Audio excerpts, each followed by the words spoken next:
اسی پروگرام راہ حق کے مسافروں کے لیے یہ پروگرام ہم نے تشکیل دیا. اس کے اندر قرآن اور سنت کو ہم ڈسکس کرتے ہیں علماء کرام کی موجودگی میں. ان کے نظریات، ان کے جو خوبصورت بیانات ہیں وہ لیتے ہیں. اور پاکستان سمیت دنیا بھر میں جہاں جہاں سے ہمیں سنا جا رہا ہے. اب یہ بات واضح کر دوں کہ ہم معاشرتی ایشوز کو ڈسکس کرتے ہیں، خاص طور پہ قرآن کی تفسیر کے ساتھ ساتھ جس آیت کے اندر ہمیں یہ محسوس ہوتا ہے کہ اس کا بڑا گہرا تعلق ہے معاشرے کے ساتھ، ہمارے لوگوں کے ساتھ اور آج کی دنیا کے ساتھ، اور آج کی دنیا کے اندر معاشرتی برائیوں کے ساتھ، ان کو ختم کرنے کے حوالے سے اس کے اندر بڑے خوبصورت الفاظ موجود ہیں، بڑی کھلی راہیں موجود ہیں کہ جن کو استعمال کر کے، جن کے اوپر چل کر ہم اپنی زندگی کو بہتر بنا سکتے ہیں. اور میں ہمیشہ کہا کرتا ہوں کہ ہمارا یہ پروگرام والدین کے لیے، اولاد کے لیے، نوجوانوں کے لیے، بالخصوص نوجوان نسل کے لیے بڑا خیر والا ثابت ہوتا ہے، بڑا بلائی اور نیکی والا ثابت ہوتا ہے. اگر آپ سنیں تو چونکہ ایک تو نیکی ہم کر رہے ہیں جو کہ اپنی بساط طاقت کوشش کے مطابق آپ تک پیغام پہنچاتے ہیں، اور دوسرا یہ کہ آپ سن کر اپنے آپ کو ایک تو سن کر مستفیض ہو رہے ہیں، اور دوسرا اگر عمل پیرا ہوں گے، اگر اس کے اوپر، ان تعلیمات کے اوپر عمل کریں گے تو ہمیں یقیناً ہمارے لیے بھی یہ چیز جو ہے وہ باعث شرف ہے، اور آپ لوگوں کی زندگی کو بھی سنوارنے میں بڑی کارآمد ثابت ہوگی. ہم یہاں پہ بات کریں گے چونکہ اگلے سوالات ہمارے آ رہے ہیں نماز کے حوالے سے. ہم لاسٹ پروگرام کے اندر ذکر کر رہے تھے نماز کی فرضیت اور فضیلت کے حوالے سے بات کر رہے تھے. اب نماز پڑھنے والوں کے لیے خوشخبریاں کیا کیا خوشخبریاں ہیں وہ ایک پوائنٹ ڈسکس کریں گے. اس کے بعد ہم زکوٰۃ کے اوپر جائیں گے. چونکہ میں نے ذکر کیا تھا کہ یہ آیت نمبر 43 ہے سورہ بقرہ کی، اور اس کے اندر 2 ارکان اسلام ذکر کیے ہیں، نماز اور زکوٰۃ. لیکن پروگرام میں سوالات کی جانب جانے سے پہلے تلاوت کلام الہی سے پروگرام کا آغاز کروں گا. تلاوت کلام الہی کے لیے ہمارے پاس موجود ہے مولانا نظام الدین صاحب، کل بھی ہمارے ساتھ موجود تھے. قبلہ تلاوت کلام الہی، بسم اللہ. اعوذ باللہ من الشیطان الرجیم، بسم اللہ الرحمن الرحیم. کلوا وتمتعوا قلیلا انکم مجرمون. ویل یومئذ للمکذبین. وإذا قيل لهم اركعوا لا يركعون. ويل يومئذ للمكذبين. فبأي حديث بعده يؤمنون. صدق الله العظيم. ماشاءاللہ، جزاک اللہ. تلاوت کلام الہی سے پروگرام کا آغاز ہو چکا. ناظرین کرام، سوالات کی جانب جائیں گے نماز کے بارے میں، جیسا کہ میں نے پہلے ذکر کیا تھا. مولانا صاحب سب سے پہلے تو السلام علیکم، کیسے ہیں آپ؟ وعلیکم السلام ورحمۃ اللہ وبرکاتہ. ٹھیک ٹھاک ہیں آپ؟ خیریت سے؟ الحمدللہ، اللہ کا اچھا کرم ہے. مولانا صاحب، ہم نماز کے حوالے سے بات کر رہے تھے. چونکہ نماز، میں ہمیشہ یہ بات کہتا ہوں کہ نماز کے اوپر ہم جتنی بھی باتیں کریں کم ہے. اور چونکہ قرآن کے اندر بار بار اقیموا الصلاۃ کا ذکر آئے گا ہم نماز کے قائم کرنے کے بارے میں. ایک نماز پڑھنا ہوتا ہے، ایک نماز قائم کرنا ہوتا ہے. یہ 2 بڑے الگ الگ کنسیپٹ ہیں، لیکن اس کے اوپر میں بات فی الحال نہیں کر رہا. ہم نماز پڑھنے والوں کے لیے جو خوشخبریاں ہیں، نماز پڑھنے والوں کے لیے جو رب کریم کی جانب سے جو انعامات ہیں، ان کو ہم نے ڈسکس کرنا ہے. اور اس کے بعد ہم زکوٰۃ کے اوپر آئیں گے. بسم اللہ الرحمن الرحیم. قد افلح المؤمنون بلا شبہ. الذین هم فی صلاتهم خاشعون والذین هم علی صلواتهم یحافظون. بالکل بالکل صحیح. اولئک هم الوارثون بے شک. الذین یرثون الفردوس هم فیها خالدون. اللہ اکبر. کتنی وضاحت کے ساتھ اللہ رب العزت نے نماز پڑھنے والوں کا مرتبہ ذکر کیا ہے. یقیناً. قد افلح المؤمنون، یقیناً ایمان والے کامیاب ہو گئے. بالکل. الذین هم فی صلاتهم خاشعون، اور وہ لوگ جو اپنی نمازوں میں خشوع اور خضوع کرتے ہیں. اللہ یعنی وہ لوگ جو نمازوں میں خشوع اور خضوع سے کام لیتے ہیں. بالکل. والذین هم علی صلواتهم یحافظون، اور وہ لوگ جو اپنی نمازوں کی حفاظت کرنے والے ہیں. اچھا، نماز کی حفاظت سے کیا مراد ہے مولانا صاحب؟ نماز کی حفاظت سے مراد یہ ہے کہ اللہ رب العزت کے سامنے کھڑا ہونا ہے خالص اللہ کی رضا کے لیے. ٹھیک، دکھلاوا نہیں ہونا دکھلاوا نہیں ہونا چاہیے، ریاکاری سے بچنا. یہ منافق کی نشانی ہے. زبردست. یا نماز کی حفاظت سے مراد یہ ہے کہ اللہ کے سامنے کھڑا ہونے سے پہلے حرام اور حلال میں تمیز کرنا چاہیے. اگر پیٹ میں حرام ہوگا تو ہم اللہ کے سامنے کھڑے ہوں گے تو کیا یہ اللہ کے دربار میں قابل قبول ہے ہماری نماز؟ زبردست پوائنٹ. اور یہاں سے یہ بھی نکتہ نکلتا ہے کہ خود کو پاکیزہ کر کے، اور اس میں وضو کا بھی کنسپٹ آ جائے گا. نماز کی حفاظت سے مراد یہ بھی ہے کہ باوضو ہو کے خشوع اور خضوع کے ساتھ نماز کے لیے کھڑا ہونا. زبردست. یہ نماز کی حفاظت ہے. بہترین. طہارت لازمی ہے، طہارت لازم اور ملزوم ہے نماز کے لیے. طہارت نہیں ہوگی تو نماز نہیں ہوگی. ضرورت ہی نہیں ہے، ضرورت نہیں ہے. ایسی نمازوں پھر وہ ورزش کی مانند ہے، ہم صرف ورزش کر رہے ہیں. طہارت لازمی جز ہے نماز کے لیے. بالکل ایسا ہی ہے. تو وہ کہتے ہیں نا کہ اگر وضو نہ ہوتا تو پھر ہر بندہ ہی نمازی ہوتا. بالکل ایسا ہی ہے. والذین هم علی صلواتهم یحافظون اولئک هم الوارثون. اللہ رب العزت فرما رہے ہیں کہ یہ لوگ میراث والے ہیں. بے شک.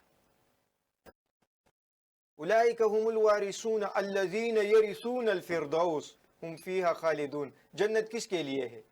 نماز پڑھنے والوں کے لیے ہے، جو اللہ کی رضا کے لیے، اللہ کو رب تسلیم کرنے کے بعد اللہ کی بندگی کی خاطر اللہ کے سامنے سجدہ گو ہو کر تو ہم فیہا خالدون. بالکل. وہ جنت میں ہمیشہ رہیں گے. اچھا، یہ والا جو نقطہ بیان کیا ہے نا آپ نے، جنت ان کے لیے ہے اور اس میں ہمیشہ رہنے والے ہیں. اب اس کے اندر یہ بات کلیئر کر لیں، مجھے بھی کلیئر کر دینی چاہیے، ہم سب سننے والوں کو کلیئر کر لینی چاہیے کہ ضروری نہیں ہم نماز پڑھتے ہیں، 5 وقت کی نماز پڑھتے ہیں اور ہم کہیں کہ ہم جنتی ہیں. بالکل نہیں، ایسا کچھ بھی نہیں ہے. پیچھے جو باتیں ڈسکس ہو چکی ہیں نا کہ خشوع اور خضوع ہوگا نماز کے اندر، پاکیزگی ہوگی، شرط ہے، حلال و حرام سے بچنا ہوگا. اب حفاظت کے اندر قبلہ مولانا صاحب نے وقت کو انہوں نے سمیٹا ہے، کیونکہ مختصر وقت ہونے کی وجہ سے باتیں کم ڈسکس ہوئی ہیں. بہت زیادہ باتیں ہیں. اب ظاہر ہے آپ نے بات کی ہے حلال و حرام سے بچنا، تو اس میں ہمارے دنیا داری کے جتنے معاملات آ جاتے ہیں نا، ہم تجارت کر رہے ہیں، ہم تاجر ہیں، ہم کاروبار کر رہے ہیں، کسی بھی طرح سے ہمارے معاملات ہیں، لین دین ہے، باقی دنیا کے معاملات چل رہے ہیں، ہمارے باقی ہم آفیسز میں کام کر رہے ہیں، ہم اپنی ذمہ داریوں کو بحسن نبھاتے ہیں. تو یہ ساری چیزیں وہ ہیں کہ جو بعد میں جب اللہ کے حضور ہم جھکتے ہیں، اس کی بارگاہ کے اندر ہم کتنی باتیں کرتے ہیں. بالکل. یا رب کریم ہم تجھ سے مدد مانگتے ہیں، ہم تیری عبادت کرتے ہیں. ایاک نعبد و ایاک نستعین کے اوپر اگر جب صرف ایاک نعبد کے اوپر میں بولوں گا نا، قبلہ مولانا صاحب اس نقطے کو سنیے گا، جب میں ایاک نعبد کہتا ہوں یا جب کوئی بھی انسان دوران نماز ایاک نعبد کہتا ہے، اس عبادت کے اندر میری زندگی کا ہر وہ گوشہ، ہر وہ حرکت آ جاتی ہے جو اللہ اور اس کے رسول کی رضا کی خاطر ہو. بالکل وہ عبادت ہے. غیر اللہ کی نفی ہے. ایاک نعبد و ایاک نستعین. لقد خلقنا الانسان فی احسن تقویم کیا ہے کہ انسان کو خوبصورت شکل و صورت میں پیدا فرمایا اور اس کے بعد پھر پیدا فرمانے کا مقصد بیان فرمایا. بالکل جی. کہ وما خلقت الجن والانس الا لیعبدون. اب اس یعبدون کو میں بات ذکر کروں نا اگر، بالکل جی، تو میرا بولنا، میرا چلنا، میرا پھرنا، میرے معاملات، میرے آفیسز کے معاملات، میرے دکانداری کے معاملات، میں ڈرائیور ہوں، میرے پیسنجرز کے ساتھ معاملات، اس کے بعد اگر میں دنیا کے اندر کسی بھی شعبہ زندگی سے تعلق رکھنے والا جو شخص ہے، میں اس کے لیے بات کر رہا ہوں، وہ اپنے شعبے کے اندر، اپنے اس کام کے اندر اس دیانتداری سے کام لے گا، اللہ اور اس کے رسول کے احکامات کو مد نظر رکھے گا، دو نمبری نہیں کرے گا، فراڈ نہیں کرے گا، دھوکہ دہی سے کام نہیں لے گا، تو کیا ہے وہ عبادت کر رہا ہے. تو جب اللہ کی بارگاہ میں وہ کہے گا نا کہ یا اللہ میں تیری عبادت کرتا ہوں، تو اس میں وہ سچا ہوگا. تو جب اگر یہ سارے معاملات وہ نہیں کر رہا، پھر بارگاہ الہی میں وہ کہہ رہا ہے کہ ایاک نعبد، تو اس کا مطلب اس نے اپنی نماز کو بحفاظت نہیں پڑھا، اس نے نماز کی حفاظت نہیں. بالکل یہی پوائنٹ، اور میں آپ سے ہی اس بات کو، اس نقطے کو نکال کے میں بولا ہوں یہاں پہ. زبردست، بہت اچھا اور بڑا خوبصورت نقطہ آپ نے یہاں پہ دیا ہے. اللہ کریم ہمیں عمل کرنے کی توفیق عطا فرمائے. ناظرین کرام، ہم یہ اگلے موضوع کے اوپر، موضوع تو یہی ہے، اس کے ساتھ جڑا ہوا دوسرا رکن ہے دین اسلام کا، اور بڑا خاص رکن ہے. آج ہم مال میں تنگی کی بات کرتے ہیں مولانا صاحب, مال تنگ ہو گیا, پیسہ کم ہو گیا, ہمارے پاس جو ہے وہ مال و متاع کی کمی ہو گئی, ہمارے اوپر جو ہے وہ قرض بہت زیادہ آ گیا ہے, ہم جو ہیں وہ ہر جگہ ہاتھ پھیلاتے نظر آتے ہیں.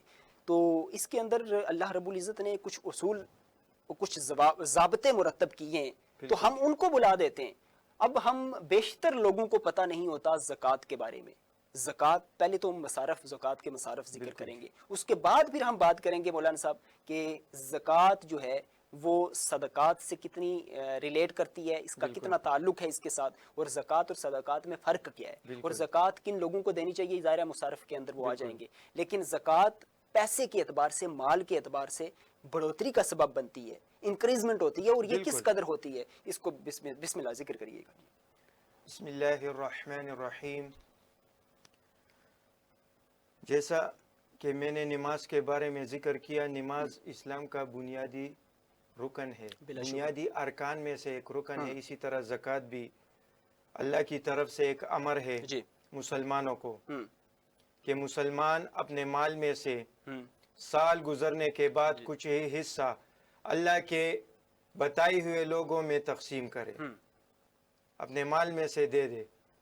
لیکن آج کل ایک عجیب نظریات لوگوں کے بن گئے ہیں زکوٰۃ کے حوالے سے.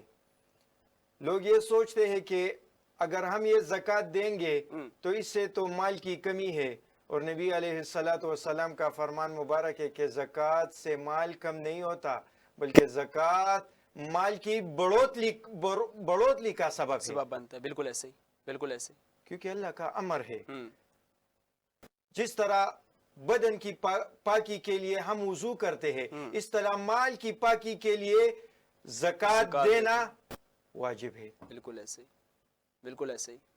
تو اللہ رب العزت نے قرآن پاک میں مصارف زکوٰۃ واضح طور پر ذکر کیے ہیں, لیکن موجودہ دور میں اگر ان مصارف میں اگر سوچا جائے تو زکوٰۃ کس کو دینی چاہیے, کس کو نہیں دینی چاہیے, کون زیادہ مستحق ہے زکوٰۃ کا, تو سب سے پہلے اپنے قریبی رشتہ داروں میں دیکھنا چاہیے کون غریب ہے. سب سے پہلے حقدار وہی لوگ ہیں. دوسرا یہ کہ آج کے دور میں جو زکوٰۃ کے زیادہ مستحق ہے یہ مدارس والے ہیں. ٹھیک ہے,